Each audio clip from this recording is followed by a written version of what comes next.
Good afternoon, everyone. I'm Neil Love from Research to Practice, and welcome to Oncology Today as we focus on novel agents and strategies in the management of lung cancer. We have a great faculty today, Dr. Melissa Johnson from the Lung Cancer Research Program at the Sarah Cannon Research Institute and SERI Oncology Partners in Nashville, Dr. Ticiana Leal from the Winship Cancer Institute, Emory University in Atlanta, and Dr. Manish Patel, the Director of Drug Development at the Florida Cancer Specialists and Research Institute, and also Associate Director of Drug Development at Sarah Cannon Research Institute in Sarasota. As always, if you have any questions or cases you'd like to run by our faculty, just type them into the chat room. We'll talk about as many of these as we have time. I see one coming in already right now. There's a brief 1-minute pre-meeting survey and one for you to take after this. If you take that, it's in the chat room. You'll get a lot more out of this experience. We know a lot of people end up listening to our webinars and programs. If you're into podcasts, check out our Oncology Today series, including a recent program looking at the year in review and what's been going on in terms of non-small cell. We'll be doing a program next week with Professor Schmidt and Dr. Tulani focused on ADCs. I feel like we talk about ADCs every day. We'll be talking about it today, but this will be in breast cancer. And then the following day, we'll be talking about lung cancer again, but this time ALK-targeted therapy, particularly in the localized disease setting. Of course, the ALENA trial and the implications thereof.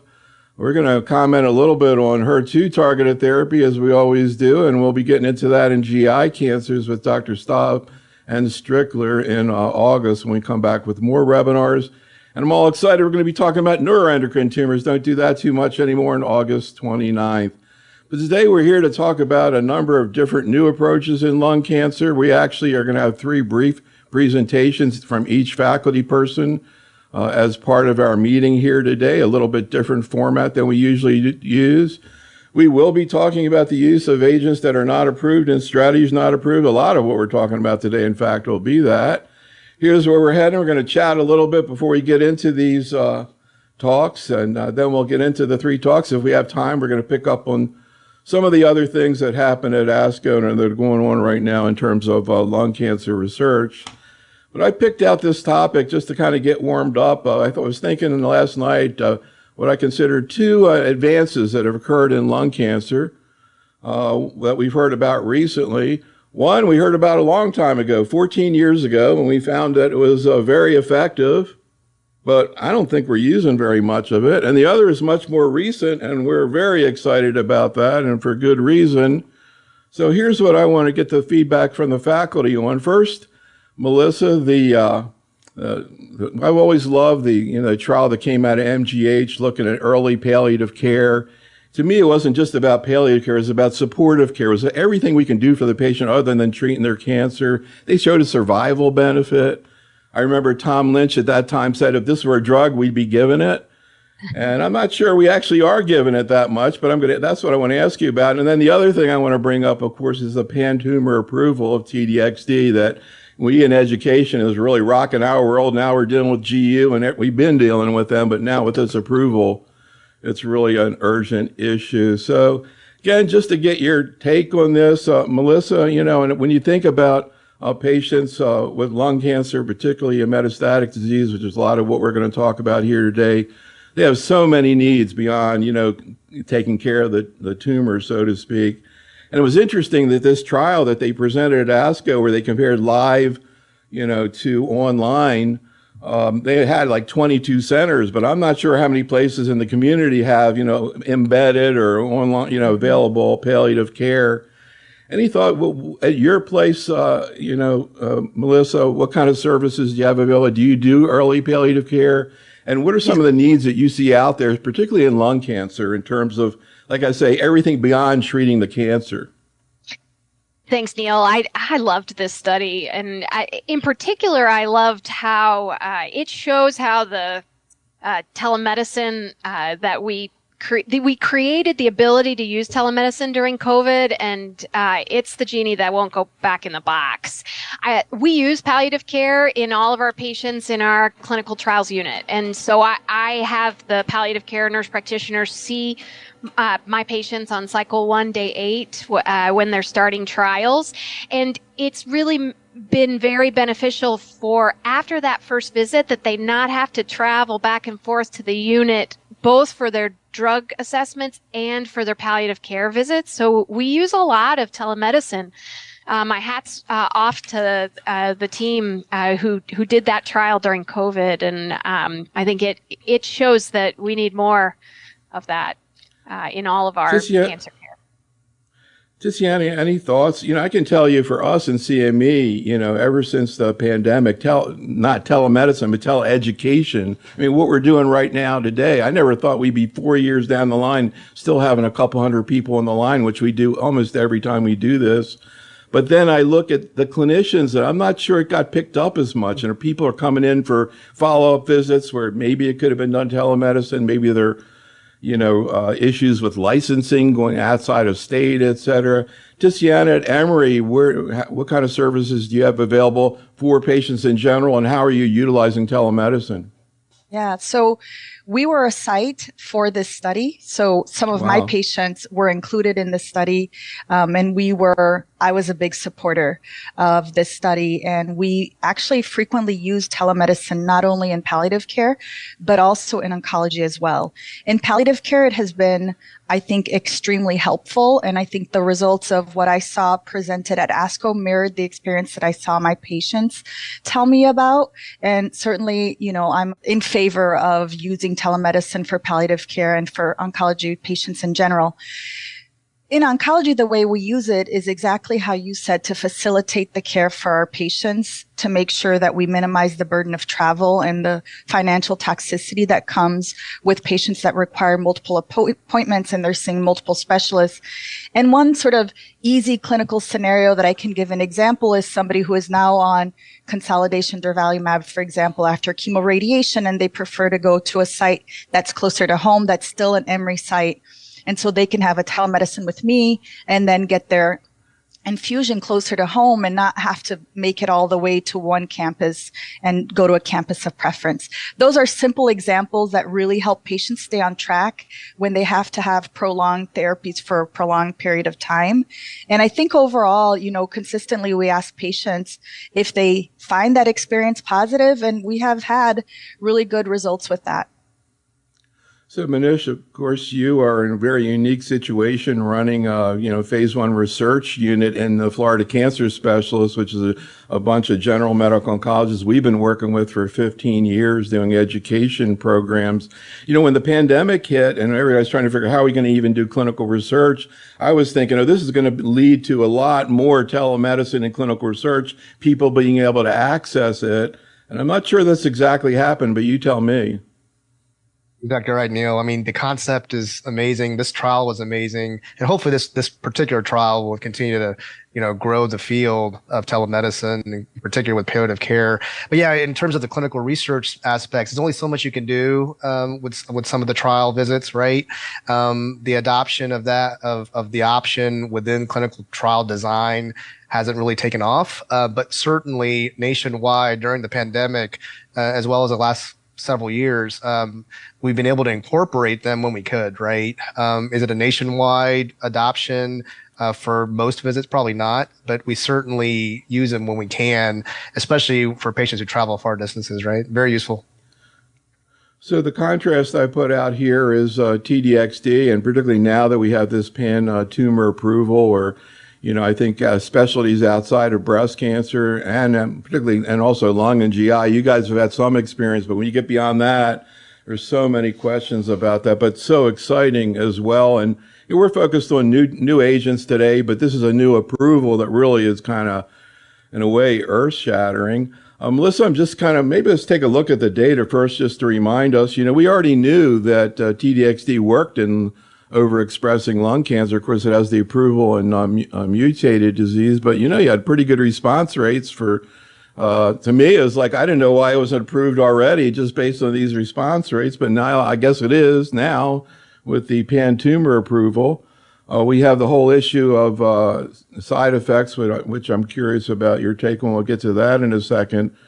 And then, of course, the issue that everybody outside of lung looks over at you and goes, wow, you guys are using it in mutated disease. They usually have a few mutant patients, not like you all, where you see even higher response rates. And again, you have the whole adverse event profile. So first of all, Melissa, in terms of just lung cancer to start with, any thoughts about how this has affected your practice? What are you doing with people, for example, who are IHC 3+? Well, I think, first of all, it is easier to get IHC for HER2 than any other test, right? Because we're doing it in breast cancer. And so the pathologist said, sure, I'll do it for your lung cancer patients, where I think in many other targets, we're further behind in getting access to who's HER2 overexpressed and who's not. So, because of course that doesn't get reported very easily on a NGS report. So it's a little bit easier to get the information. I'm still having to ask for it. And then it opens up an option maybe when you least expect it, because it doesn't seem to correlate with those patients that are HER2 mutated. And so just because you've looked at the NGS and there's nothing doesn't mean that they won't have some amount of overexpression of HER2. So, Ticiana, I'm curious. So, I've heard people say with HER2 mutants, some people use TDXD first line, others do second line. I'm curious what you've been doing and what you're thinking about for overexpression.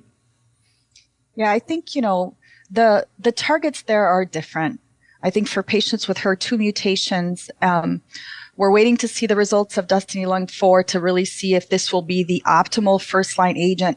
But I will say there have been clinical scenarios where I've reached for TDXD as first-line for young patients, never smokers with very large burden of disease who that they only have one shot at getting better, and the response rate's 50% with TDXD with rapid responses. And we know that chemo IO, the response rate's going to be 30, and IO doesn't add much in the HER2 mutant population. So I have used it in frontline, but I do think that we need to wait for the data for DESTINY-Lung4 to really kind of make sure that is the right thing to do. I think this is a different population of patients, though, in DESTINY-Lung1, looking at the HER2 overexpressed populations. I think it's exciting to have the tumor agnostic or the, pan-tumor approach and approval. And this was based on 3 studies, including the DESTINY Pan-Tumor 1 trial, a colorectal tumor trial, and then our DESTINY-Lung1 trial here. Response rates are 30%. This is in the previously treated population. I think the overall survival there looks very promising, and I definitely am going back and making sure my patients that are in later lines of therapy have IHC checked. And this is either asking our pathologists to kind of go back and do it, or certainly prospectively making sure if you use an NGS panel that you check the box for IHC. Yeah, when we went to the Oncology Nursing Society meeting this year, our theme was make sure there's an IHC HER2 on the patient's chart, because a nurse certainly can do that. Manish, it's also been really interesting with TDXD because, you work with general medical oncologists, and it's interesting that they got a lot of experience with TDXD with the breast cancer. So when these other indications came out, they were ready, whereas the specialists really couldn't pronounce half of the drugs. It was really kind of an interesting situation. But with breast cancer, we had a while to sort of flesh out how to deal with tolerability issues. I think initially we weren't aware that it was going to have the acute kind of chemo-like side effects, and now I think people realize that. And of course, ILD's out there, the issue of having to do repeat scanning, et cetera. How do you see the drug playing out in a community-based setting, Manish? Yeah, I think you're exactly right. It's always helpful when you have an approval in a large population like breast, and everything that comes after it makes it a lot easier, right? And so, yes, in the general community, in oncology, medical oncology in general, lots of experience with this particular agent and how to manage the drug, right? So now that it's going to be used in lung as well as the tumor agnostic population, I don't think it'll be too difficult. I think most people know what to look for and how to manage these. It's kind of routine now. Most people are using this in their clinic on a daily basis. So I think it'll go well. So one final question, then we're going to get into these talks. So getting back to the acute issues, Melissa, how do you, what kind of, pre-meds do you use for patients who are going to get in TDXD? And what do you see as they're treated? What do you see in terms of alopecia also? I will say that in breast, 5.4 milligrams per kilogram was always the dose. In lung, I think initially we were giving 6.4, and there really is a difference, in my opinion, between 6.4 and 5.4 milligrams per kilogram. That said, I think all patients get 5-HT3 and NK1 and steroids because nausea is a side effect that we see with all of these exatecan antibody drug conjugates. And the big side effect that we're looking for in 5% or less is interstitial lung disease. I think so. The majority of patients will not get that, but we're always thinking about it in our minds. I think nausea is the big one, and alopecia. It's not docetaxel alopecia where 3 weeks later you've lost all your hair. It's more like it comes out in little bits over time. So you go from having a lot of hair to having a little hair as you're maybe improving in terms of disease response and shrinking cancer. All right, well, let's get into these mini talks. I'm really interested in this B7H3. It's really fascinating. The actual biology is incredible to me. So Manish, let's just chat a little bit about it. We spent, I think, an hour and a half talking about it on another program, but we maybe can get into the key issues. Yeah, absolutely. Yes, we did talk about this in February, but it's such an exciting field, a lot going on, a lot of different agents targeting B7H3. So a lot more people are going to hear about this agent, this target, in the next few years. Just to recap, there are several immune markers and targets that are currently undergoing clinical trial work around the world, mainly for many years. The B7H3 is certainly one of them in the last several years that's been popular. The receptor for B7H3 has not been clearly identified, though. So it's interesting. This mainly expressed on outside of antigen presenting cells and tumor cells, but certainly has many different modes of action, different interactions. This slide shows one of them. I mean, molecular pathways, or people forget, are also involved with B7H3 expression. Interesting. This will probably influence a lot of the combination trials that will be coming out and have in the near future. The PI3 kinase pathway is one of them that does interact. MAPK is another one. So these are certainly areas that future trial design will center around in combination with B7H3 agents. Obviously, the target that we think about the most, or the field, is immuno-oncology. B7H3 in general downregulates numerous cytokines, inhibits T cell proliferation along with downregulation of NK cells, macrophages, dendritic cells.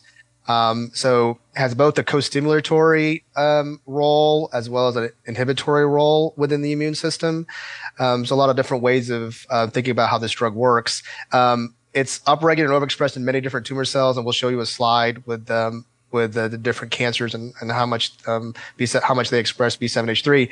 But it's thought there's a lot of literature out there on B7H3 expression and aggressiveness of disease, and it's thought that the higher the B7H3 expression, the poorer the prognosis. In terms of the tumor microenvironment, that's another field, another way that these targets work. Plenty of evidence and scientific data showing how cancer-associated fibroblasts are hyperproliferated, inhibition of apoptosis with that. B7H3 targeting this, just the target itself promotes tumor cell growth, enhances tumor cell metastases, and obviously has a role in extracellular matrices as well. In terms of where it's expressed, so B7H3 is expressed in many different tumor types. What we think about the most, and when you look at the trial designs, prostate cancer, squamous non-small cell lung cancer, small cell esophageal cancer, that's what you're going to see most of the trials centered around, and that's because those represent the highest expressions of B7H3. So today we're focusing on lung. So both small cell lung and squamous non-small cell lung cancer do overexpress B7H3. So many different targets with B7H3 over the years, right? So monoclonal antibodies have targeted B7H3. Antibody drug conjugates, we'll talk about a few that have been developed that have targeted B7H3. Bispecifics are now in play. There are certainly B7H3 CAR T programs that have been looked at the last several years, and even radioligand therapies. So really a wide array of different types of therapies, different mechanisms, and how these drugs work to target B7H3. Exciting field. So here's a short list of what's out there. Obviously, there's many other compounds that have been studied and that are being studied right now. We'll talk about ifinatamab, deruxtecan, a B7H3 ADC. There's also vobramitamab, another ADC. There's an HS293, which is another ADC. And then, of course, there's been the monoclonal antibodies that we mentioned earlier, as well as radioligands. We didn't list here in the table the other therapies. Several other ADCs are being looked at by other sponsors, as well as CAR T. So this particular compound has had a little bit more experience, a little bit more background, and been studied for several more years than the others. Ifinatamab deruxtecan is an ADC, obviously targeting B7H3. The drug antibody ratio for this is 4. Very stable linker payload, and the payload is what we have grown accustomed. It's a very popular target, as you guys all know, with the deruxtecan, so we know it very well. High potency, it's a topoisomerase inhibitor. Obviously has bystander anti-tumor effects. So the half-life of this payload is very short. And what's nice about this is there's a lot of familiarity with the payload across many different tumor types, right? So we conducted this phase 1 trial several years ago. We presented it at ESMO last year, as well as other conferences before that. It started off as a solid tumor phase 1 trial, right? It wasn't selective for particular tumor types up front. And it evolved into looking at, in the expansion phase, squamous esophageal cancer, prostate, and squamous non-small cell lung cancer. But during dose escalation, the 12 milligrams per kilo dose was selected to move forward in dose expansion. But they did continue to look at 8 milligrams per kilo as well as 12 milligrams per kilo. The drug is given once every 3 weeks. And in this particular phase 1 trial, obviously the primary endpoints were safety, DLT, but in terms of expansion, in the dose expansion, overall response rate, duration of response, overall survival, PFS were certainly looked at. PKs and immunogenicity were looked at throughout the trial. They did not. For the prostate, there's different within the prostate group. We're not going to show the data within prostate and esophageal today since we're focusing on lung, but certainly very interesting data that came out with that, and certainly part of subsequent presentations. In terms of small cell lung, small population, right? Although this particular trial, as we see here, enrolled over 200 patients, and is still enrolling, still recruiting, by the way. There were about, in terms of this data set and what's been as part of the data cut, about 21 small cell lung cancer patients were part of this. As you can see here in the waterfall plot, certainly responses in a small number of patients, as low as 8 milligrams per kilo. But within the small population, about half the patients, about 52% of patients, overall response rate of 52%. There were 10 PRs within these 21 patients. So certainly really interesting activity. Most importantly, what's really interesting is the median overall survival. Small number of patients, but in a refractory small cell lung cancer population, 12-month median overall survival is really interesting. Obviously, all of these patients had prior platinum therapy, and a high percent, over 80%, had prior immunotherapy. So clearly exposed to our common agents. In terms of the safety profile, very similar to the rest. This is just in small cell lung cancer, mind you, but very similar with the other, with the overall safety data and within the other tumor types. Nausea, anemia, infusion-related reactions, fatigue are certainly the more common AEs with this particular agent. About more than half the patients will experience nausea. But none of these AEs are, very few of these AEs are grade 3 or higher. So manageable toxicity profile with this particular agent, and very few dose interruptions and reductions. And I believe there's only one reported death due to interstitial lung disease. So in terms of the nausea management, it's interesting. During the initial parts of the trial, there was no prophylactic medications given, and as the trial matured, it became mandated to give 5-HT3s as preventative for nausea. And the same thing with infusion-related reactions. 10 to 15% infusion-related reaction rate in this small population of just the small cell, a little slightly higher with the rest of the population. And because of that, there was a requirement for dexamethasone to be implemented as pre-meds as well. And that certainly did help. Nausea, I can just tell you from personal experience with this drug, tends to happen earlier on in the first several cycles, and it does seem to improve in the majority of patients as time goes on. So that's nice to see. And so certainly the infusion-related reactions happen earlier, though, and certainly something to watch. So exciting trials that are being conducted, that are being planned. Here's a phase 2 trial with afinitamab in pretreated extensive stage small cell lung cancer. So these are patients who've had a prior platinum line of therapy, but no more than 3 prior lines. And it's just the drug by itself, looking at the 2 established doses with efficacy, 8 milligrams per kilo and 12 milligrams per kilo. And so patients will be randomized. And that trial has been recruiting over the last year or so. And this is another very interesting, exciting trial that's being conducted that's starting to enroll. It's a phase 3 trial with this agent versus treatment of physician's choice in relapsed small cell lung cancer. So these are patients who have had prior platinum but no other therapy afterwards. So really interesting trial, definitely needed. And so you can see here, patients will be randomized 1-to-1, and the treatment of physician's choice, such agents as topotecan and lurbinectedin, as you know. So really neat trials that are being planned for the small cell lung population. Here's another agent, another B7H3 ADC. Similar type of payload, a topoisomerase inhibitor, similar trial design, right? Started off as a solid tumor trial, that eventually progressed into a dose expansion, looking at the common tumor types, lung, prostate, and others. This was based mainly out of China. And here are the initial efficacy results in the small cell lung population. Clearly similar activities what we saw with the other trial that we just discussed. You can see here overall response rate 64% in the small cell lung, refractory small cell lung population, pretty amazing.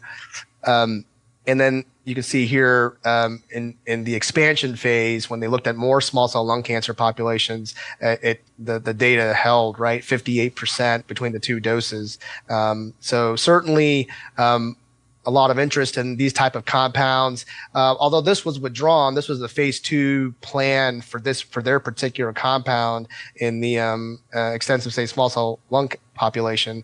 It's still pretty exciting to see further work being done with these agents. And there's certainly other combinations that are being done, trials that are being done with B7H3 in combination with many immunotherapy agents. And so a lot's going to be presented on this field, and look forward to it. So really great stuff there, Manish. And Ticiana, I was just kind of flashing on this some of the data he was just talking about. We know like about 30% of the people who tune into our webinars who have been in oncology less than 10 years. And I'll say to you all, we didn't used to see waterfall plots like that in phase 1-2 trials. And, for people to go into trials nowadays, phase 1-2 trials is way different than it was when it was chemo A versus chemo B.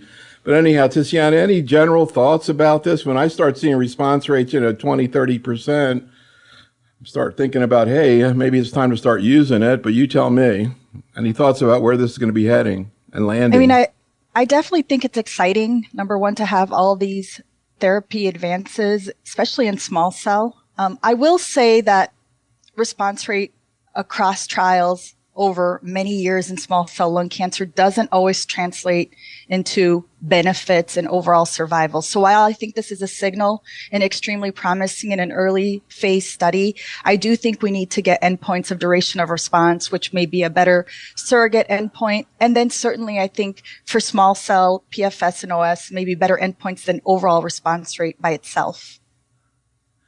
That's a great point. I didn't even think about that. You're 100% right. My head was more in non-small cell. That's really a great point. Melissa, we were talking before about this, bispecifics and this Asian agent that was presented at ASCO, which targets VEGF and PD-1, and then maybe is going to replace PD-1. I have a case for you from the chat room. Keep that in mind as you listen to this case. This is from Rosanna. 75-year-old patient, T2N0, 1 centimeter lesion, G2 visceral pleural invasion, status post-lobectomy, recent cath with stent placement, so can't give chemo. Patient has a TPS of 70%. Would you give Pembro alone in this situation without the chemo? And I'd say if there were a trial of this new bispecific, would you want to see I don't know if they should get on, but I mean, theoretically, do you think maybe we're going to be moving towards more than just single agent IO? In the adjuvant setting in particular, yeah, why not? Well, I think the tricky part for this particular patient to get on a trial would be just that she's, had a cath, had an MI recently, but there are a lot of trials ongoing right now, Neil, looking at vaccines added to Pembro, for example. Moderna has a cancer vaccine added to Pembro in an adjuvant trial. There's, the TIGIT Atezo in Skyscraper 15. We also have other novel drugs. So I think Pembro's the first stop. Of course, we saw in the Pearls data that was a little bit confusing that the benefit was seen in patients that got chemo. So that's a little bit of the bummer for this. Yeah, actually, she mentioned the Pearls data in her comment. I didn't mention that, but she brought up the Pearls data. Interesting, yeah. You don't let the perfect be the enemy of the good is my mantra always. That's a good one. I haven't heard that one before. All right, well, let's go on to tumor treating fields. And Ticiana, I've always been fascinated by this. I remember we went to the Society of Neuro-Oncology meeting, I forget how many years ago, where we started talking about this. And I always liked the fact that it was different, although, of course, there's been a lot of controversy. And when you presented your paper on non-small cell, that just exponentially increased. So I was curious where things are nowadays with tumor treating fields, particularly as it relates to lung cancer. And can you provide us an update? Yeah, definitely. Let's talk about tumor treating fields in metastatic non-small cell lung cancer. So to just kind of go back to tumor treating fields and to kind of explain this as a new modality to treat cancer, and specifically here, lung cancer. So basically, tumor treating fields delivers electrical fields that will disrupt cellular processes that are critical for cell division, as well as progression and metastasis, specifically here in the case. And so specifically in terms of tumor treating fields, what it does especially in dividing cells, is that it impacts mitosis and it leads to disruption of, the spindle formation. And that really was demonstrated in vitro and then subsequently demonstrated in vivo in mice models as well as in rabbit models. So that's kind of what led to additional preclinical studies that ultimately demonstrated that tumor treating fields can induce cell death by impacting specifically mitosis and spindle formation, leading to then apoptosis. It can also lead to cell cycle arrest and impact the blood-brain barrier. And it also may have an impact in immune modulation by leading to dendritic cell activation and immunogenic cell death. So tumor treating fields has several biophysicals and biological effects. It has antimitotic effects. It can also impact cell migration. It increases the cell membrane permeability and impacts blood-brain barrier. And in addition to that, can induce autophagy. It has some impact on replication in the DNA pathway, as well as potentially having, as we talked about, impact on immunological cell death. And it can also increase, for example, antigen dendritic cell presentation. All of this, in addition to preclinical studies demonstrating that the application of TT fields in non-small cell lung cancer models leading to decreased non-small cell lung cancer cell viability, that was especially enhanced when you combined it with taxanes or immunotherapy, was the background for the development of the LUNAR trial. And the LUNAR trial was a phase 3 study of tumor treating fields for metastatic non-small cell lung cancer that had progression on prior platinum-based chemotherapy. Specifically here, patients with advanced non-small cell lung cancer who had progression on prior platinum-based chemotherapy with ECOG performance status of 0-2 were included, and they were randomized 1-to-1 to tumor treating fields therapy and standard of care, which at the time included immunotherapy with the immune checkpoint inhibitor of choice of the investigator, or docetaxel versus standard of care alone. And in this study, patients continued on therapy as long as they were benefiting or until disease progression. The primary endpoint of this study here was overall survival. And we demonstrated here that tumor treating fields led to benefits in terms of progression-free survival. However, the progression-free survival benefit here did not meet statistical significance, as you're seeing in the blue versus the red, which is standard of care. In terms of response rates, the response rates between the two groups were actually comparable. There were actually 4 complete responses in the tumor treating fields with standard of care group. All of these were in the IO groups, 3 in the TT fields therapy group, and 1 in the standard of care group. But it did meet improvement in overall survival in the intent to treat population. As you're seeing here, the standard of care arm had a median overall survival of 9.9 months, and the TT fields plus standard of care, you're seeing here a significant improvement in median overall survival with a hazard ratio of 0.74. And when we did a subgroup analysis, we saw that that magnitude of benefit was greater in the patients with PD-L1 positive, and certainly greatest in the patients with PD-L1 50% or greater. In terms of the safety of the LUNAR study, what we saw kind of mirrored what we saw in prior studies. The application of tumor treating fields in non-small cell lung cancer had been previously done in a pilot study with pemetrexed. And overall, what this study, just to summarize overall high-level safety results, is that this strategy was safe and well tolerated, and the majority of the events were grade 1 and 2 in nature. The most common adverse event that is higher in the tumor treating fields plus standard of care was dermatitis, that you see here is 43%.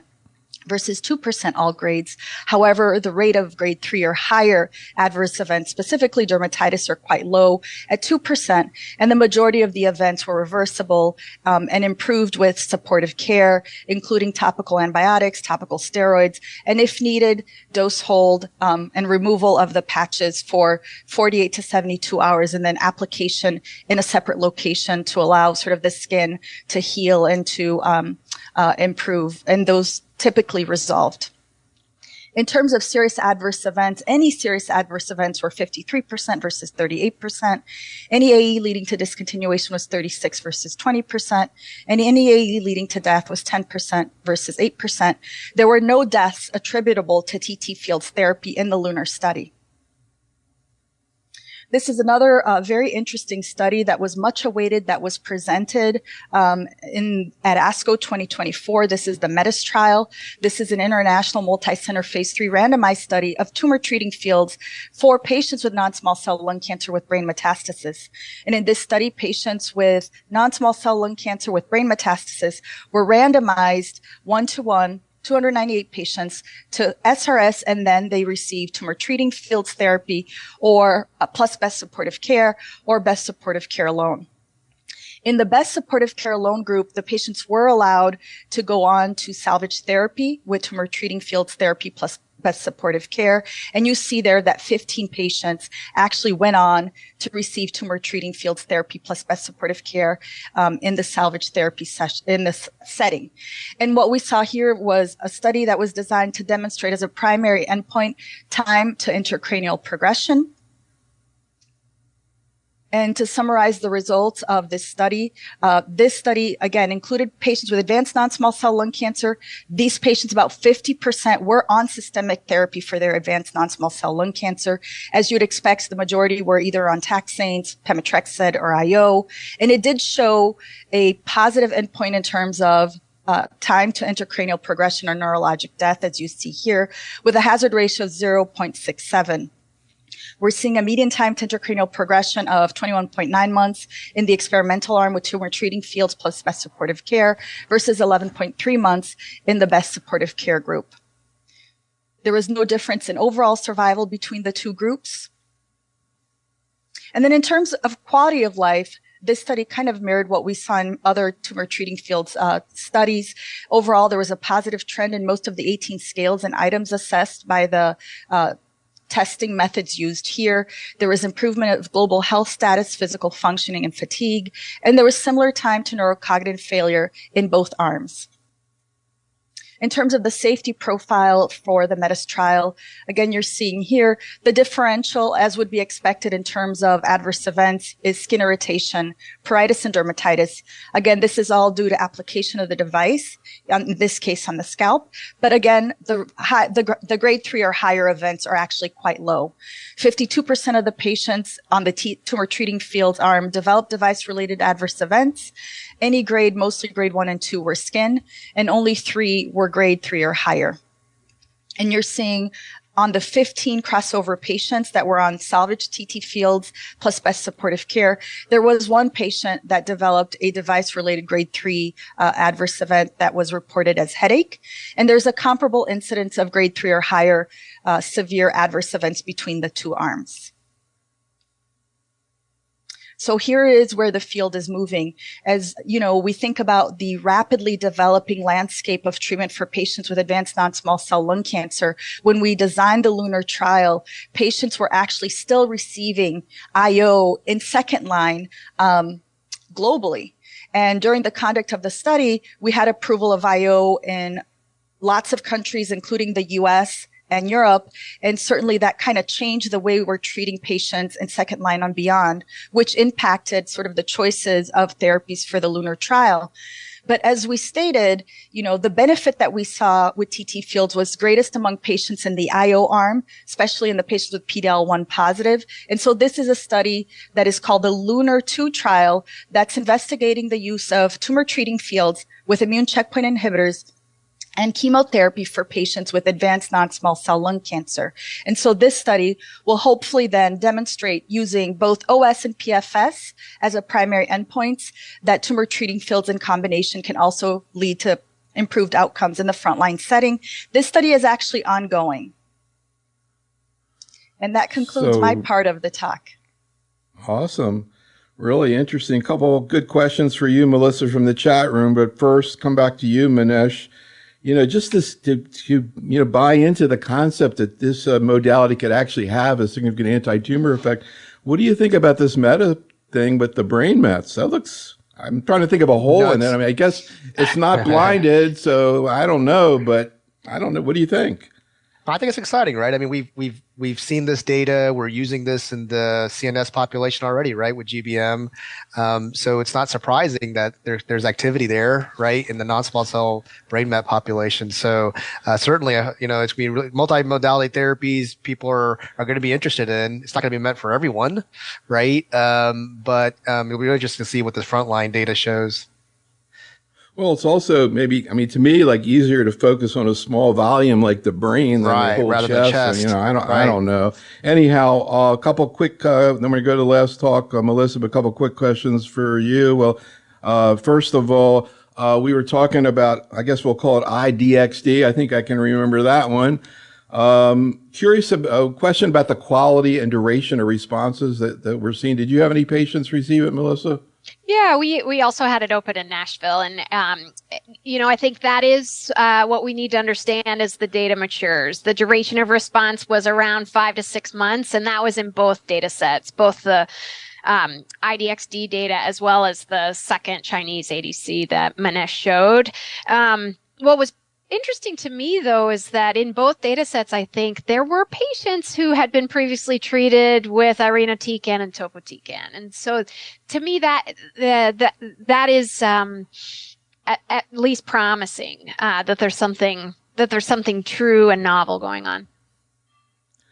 So maybe I'll give this one to Ticiana. This is from Swati in the chat room, who has a 73-year-old woman with mucinous variant lung adenocarcinoma, wants to know what we know about responses to therapy, chemoimmunotherapy. I'm curious about whether you see targetable mutations.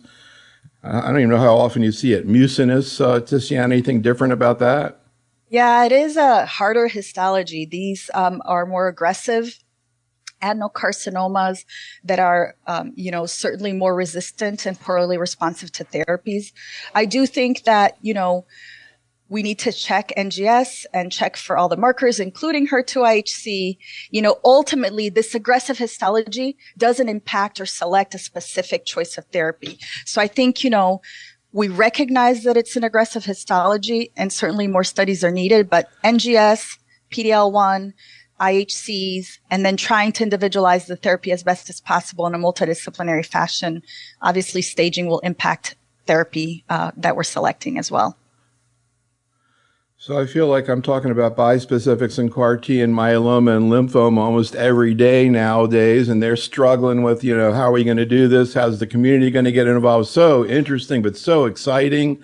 We had a patient Tuesday night. We presented.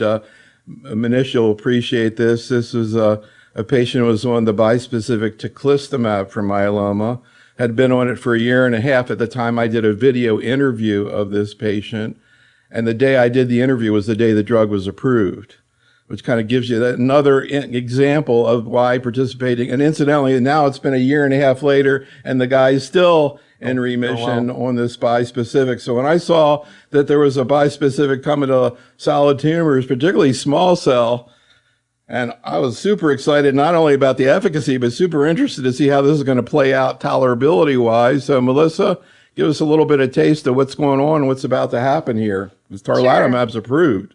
Happy to. All right. Well, right before ASCO 2024, we heard about the exciting approval of this drug, tarlatamab, which is a bispecific T-cell engager targeting both CD3 and DLL3. And it was approved on May the 16th based on data that we'll review with a response rate of 40%. But maybe even more exciting was the duration of response, 9 months, and median overall survival. We'll get to it, but spoiler alert, it was a year. So tarlatamab was approved based on this study, the Delphi 301 study. And, this is a drug that these bispecific T-cell engagers, we don't always give the same dose every time. And so that is one important take-home lesson about tarlatamab today, is that patients get a test dose of 1 milligram on day 1, and then weekly, they get a step-up dose. And in the Delphi 301 trial, there were 2 different step-up doses evaluated, 10 milligrams versus 100 milligrams. So you get dosed on day 1, day 8, day 15, and then every other week to follow. And patients in this trial had a 48-hour hospitalization, I think. Maybe it was 24 hours. The label also includes some just a 23-hour observation after the first, I think, 4 doses. Patients were randomized to these 2 doses with primary endpoint, objective response, secondary endpoints, including duration, PFS, and overall survival. And so, here's the objective response rate of 40% for patients that stepped up to 10 milligrams and 30% for patients that stepped up to 100. A little counterintuitive. More isn't always better. And this is one example of when that's true. Likewise, the disease control rate was a little bit better in the 10 milligrams. And here's the duration of response. 40 patients on the left treated at 10 milligrams and 30 patients on the right treated at 100. You see, importantly, that the first response is after 6 weeks. And so you see that as the little red triangle that goes all the way through. So if you're in these responders, they were responding right away. And then the patients were treated, they could be treated beyond disease progression. And that's the sort of pink dot square, I guess, on the slide. And so you see a number of these patients also being treated beyond progression. So this certainly is an immune therapy. It's working differently than PD-1 and PD-L1 in these small cell lung cancer patients. The median duration of response not yet reached, but was more than 6 months in 60% of patients in this trial. So the median PFS is probably stable. The median overall survival likely to mature a little bit more based on all the hash tag or the hash marks. But the median overall survival was 14 months in this group of refractory small cell lung cancer patients. And I think this is what made everybody sit up at ESMO in 2023 when Luis Pazares presented this data and say, oh, this is super promising, and we'll look forward to seeing more. The relevant question across all tumor types these days is, does it work in the brain? This was a little hard question to answer from this trial because the trial required that all brain mets be treated prior to going on the trial. So that always makes it a little hard to see if it's working in brain metastasis. Nevertheless, the patients that had baseline brain metastasis did just as well as patients that didn't have brain metastasis, which is always reassuring.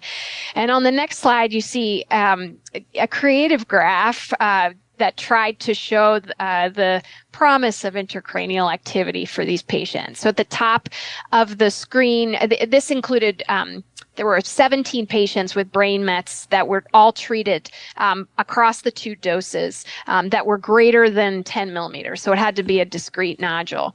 And then as you look at the waterfall plots, the patients whose blue lines, or not waterfall, sorry, swimmers, the patients whose blue line started with yellow were treated with SRS, and those patients that had a white square had whole brain radiation. So irrespective of what you got, patients were able to have CNS tumor control. And I think more to come about that. Let's see. This slide shows preliminary safety.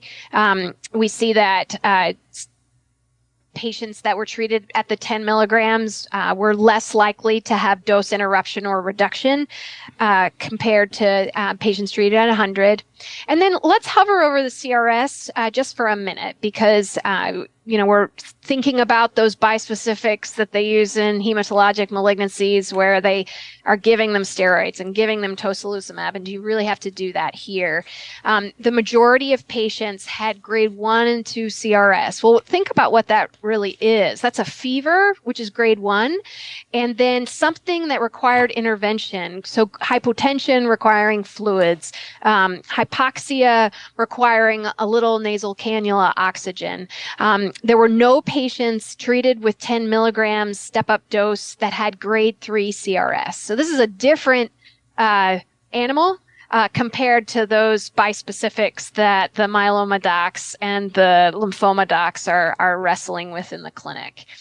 In general, I would go even one step further and say that when the CRS happened, it's on the next slide, actually. When the CRS happened, it happened early and not again. So if you are a patient that was destined to have CRS, look, this is a busy slide, but you can see it's either after the first or the second cycle and then no more. So that's why the FDA label includes 24-hour obs just for the first 4 doses. And if you get through those 4 doses without having had CRS, it's unlikely that you're going to, and you can go back to the outpatient clinic. I think in the new wave of Amgen trials evaluating tarlatamab, I think we'll see that observation gets less and less and becomes an outpatient 8-hour observation and no hospitalization. The majority of patients can be treated with tocilizumab. 1 dose seem to bring patients around for the most part. And some patients used supplemental oxygen, vasopressor support, just 1 patient in the trial. So just with the few minutes we have left, these are the new wave of trials. We've got Delphi 304. It's tarlatamab versus standard of care chemotherapy options, topotecan, lurbinectedin, or amrubicin, investigator choice. So that's a second-line small cell trial, right? We have Delphi 305, which is the maintenance trial for patients after they've completed concurrent carboetapicide durvalumab. Then they're randomized to tarla durvalumab versus durvalumab alone. And in the maintenance setting. And then finally, for patients in the limited stage setting after carboetapicide radiation, then they're randomized to tarla at a couple different doses, I believe, with pre-medications of dexamethasone and placebo. Now, of course, after ASCO 2024, when we heard the results of the Adriatic data, all patients in the U.S. are likely to receive durvalumab. And, I think Amgen's choice is to do it ex-U.S., in this fashion, or to make some amendments to their design so that U.S. investigators could participate. Just with a couple minutes left, want to mention this other DLL3 CD3 bispecific made by Boehringer. We'll call it 532. Very similar mechanism. Its phase 1 trial enrolled not just small cell, but also large cell neuroendocrine and other neuroendocrine cancers. Really impressive waterfall plot here too, right? We're seeing a response rate of 20% for all dose levels and 25% for patients treated at the higher step-up dose. And that was across all the different tumor types that were evaluated: small cell, large cell neuroendocrine, and other neuroendocrines like prostate cancer in the middle there. This certainly is a drug that many oncologists treating non-lung cancer patients are eager to get their hands on. Similar rates of CRS. Dysgeusia seems to be a class side effect. We've seen it with tarla as well.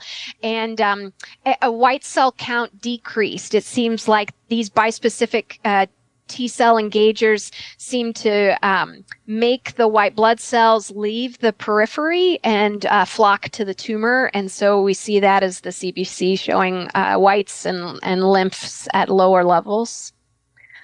And so this Darien 5 is its frontline study, relapse refractory study.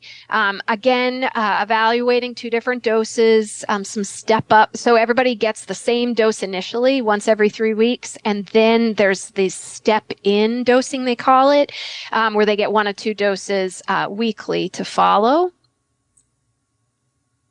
This is the frontline standard of care. Boehringer Ingelheim going big or going home. They've added it to the carboatoposided atezo backbone for frontline use.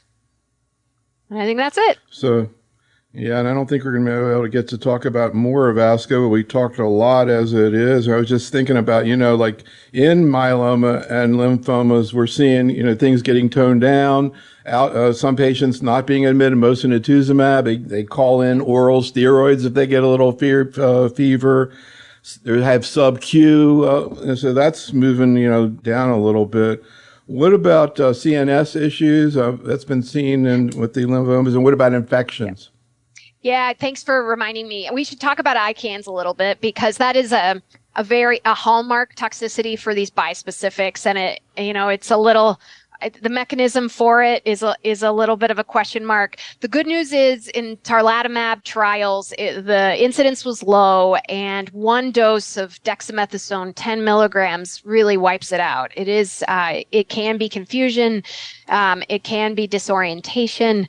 In my experience, it's not subtle, but steroids do seem to help. And then infections haven't seen that as much, despite the fact that the white cell count is going down. It's a transient sort of extravasation into the tumor and then back out again. So I haven't seen this to be an immunosuppressive compound, although some are using growth factors for it.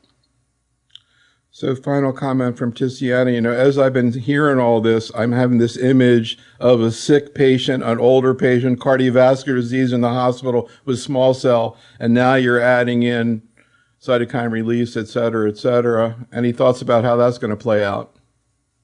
Yeah, I think, we're still trying to extrapolate the data from trial to the actual real world population that we see. And in the trial, Delphi 301, patients had ECOG performance status of 0 to 1. So I do think it is something that those patients may require inpatient monitoring. And so here at Emory, we've established a workflow for patients on tarlatamab. We have the ability to do the infusion in the infusion clinic, and then patients have a 24-hour observation in our, what we call our ICC, which is basically it's basically an urgent care that has 24-hour capacity. But for somebody like this that has good organ function, good family support, caregiver support, who's motivated and understands the risks, I would favor doing inpatient monitoring to make sure that, we can support the patient. Because for that person, grade 2 CRS may be a bigger challenge if they have a cardiac comorbidity. So, wow, this has been great today. I think we all learned so much from the three of you. So Melissa, Ticiana, and Manish, thank you so much. Audience, thank you for attending. Come on back next week. I'm going to take a long nap before this one. I'll get Professor Schmidt and Dr. Tolaney talking about ADCs and breast cancer. Really looking forward to that. Had a great time here tonight. Be safe, stay well, and have a great night. Thanks so much, Melissa. Thanks, Ticiana. Thank you. Thanks, Manish. Enjoyed it. Thank you. Very Bye much. now. Thank you.